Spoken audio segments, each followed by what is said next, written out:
L'OIT est la seule agence des Nations Unies composée de mandants tripartites représentant les gouvernements ainsi que les organisations d'employeurs et de travailleurs de ses 187 États membres.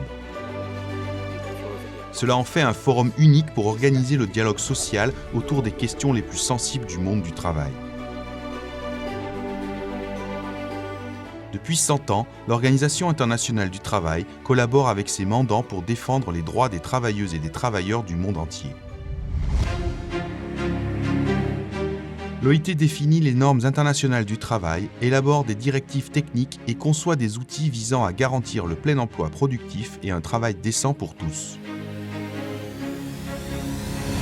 Depuis la création de l'OIT, le bureau et ses mandants ont défini un programme social ambitieux reposant sur le renforcement de la sécurité économique, l'égalité des chances et l'inclusion de toutes et tous, tout en favorisant une culture protégeant les droits des travailleurs et nourrissant leurs aspirations. Ce travail est basé sur un dialogue social encourageant la participation, l'équité et la légitimité en vue de garantir la durabilité des solutions apportées aux problèmes complexes du monde du travail.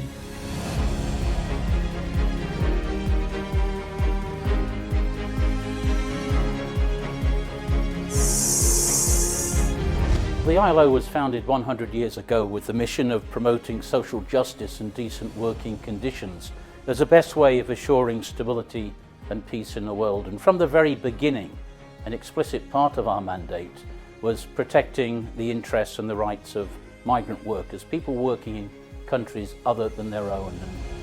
And 100 years later, that mandate is very much with us because migrant workers are simply amongst some of the most vulnerable, some of the most exploited sections of the global labor force.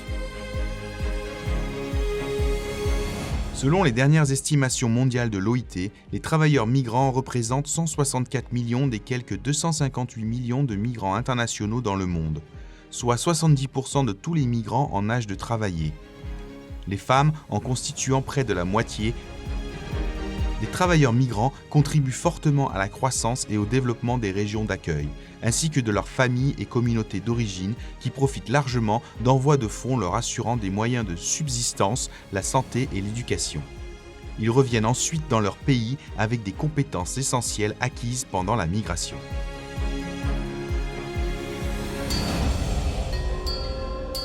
Cependant, la gouvernance des migrations au niveau mondial est complexe et fragmentée, et d'importants problèmes subsistent, notamment l'accroissement de la xénophobie, du racisme et des inégalités sur le lieu du travail. Les travailleurs migrants sont souvent mal rémunérés et subissent généralement de mauvaises conditions de travail, occupant des emplois peu sûrs ou dangereux et souffrant d'un manque d'accès aux soins, d'une protection sociale défaillante et d'exclusion sociale. Leurs moyens de subsistance peuvent en outre se trouver menacés par les conflits, les catastrophes naturelles et les changements climatiques.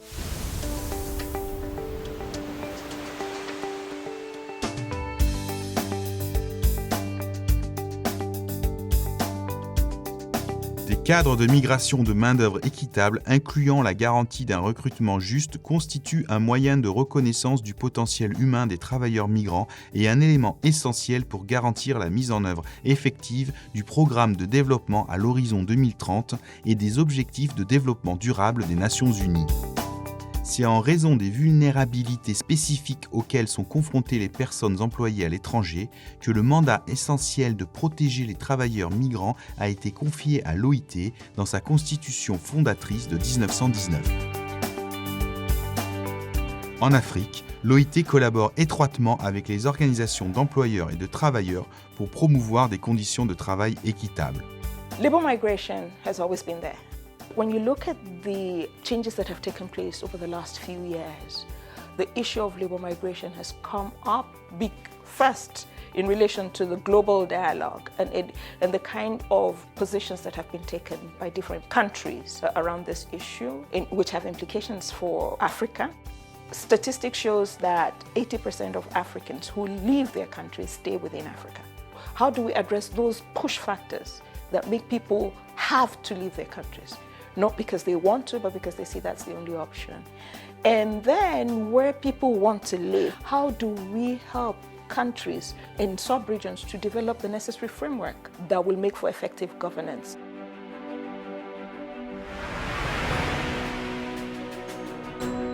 We're creating new data in order to help dispel some of the myths that there's this crisis of people moving. In fact, people have been moving since time immemorial, and people move because they're seeking better livelihoods. So we try to work at the drivers of this migration where it's unwanted and where they don't have to be forced to move. And that also means working on issues of resilience and adaptation for some communities, creating jobs, creating opportunity. When they do move, they need to be protected.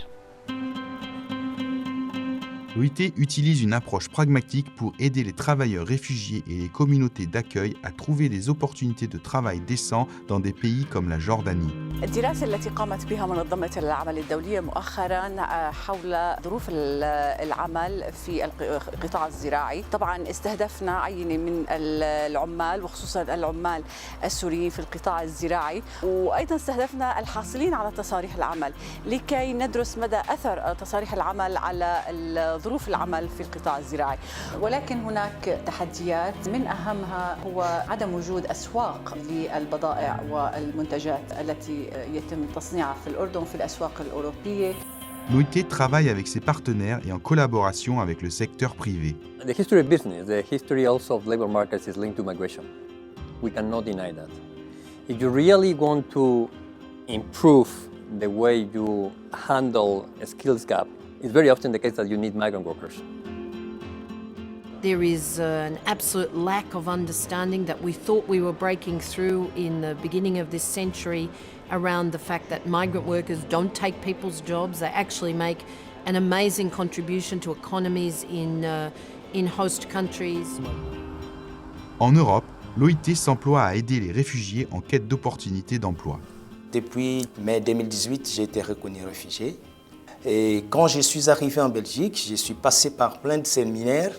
Et de là, j'ai connu le projet Cyrus. Je suis en train d'apprendre les cadres du paysage du travail européen. Pour lui, ça l'aidera à trouver un emploi, d'autant plus que depuis la formation, il a obtenu son statut de réfugié. Donc il aura un accès plein et entier au marché du travail. If they get a job, if they are able to earn their life, if they are able to feed their family, if they are able to send remittance back to the country of origin, that means stabilization. And it's incredible to discover the number of measures aiming at integration of migrants. The first problem is they're not coordinated. There's a lack of political framework around them. Secondly, integration works and it's key at the local level.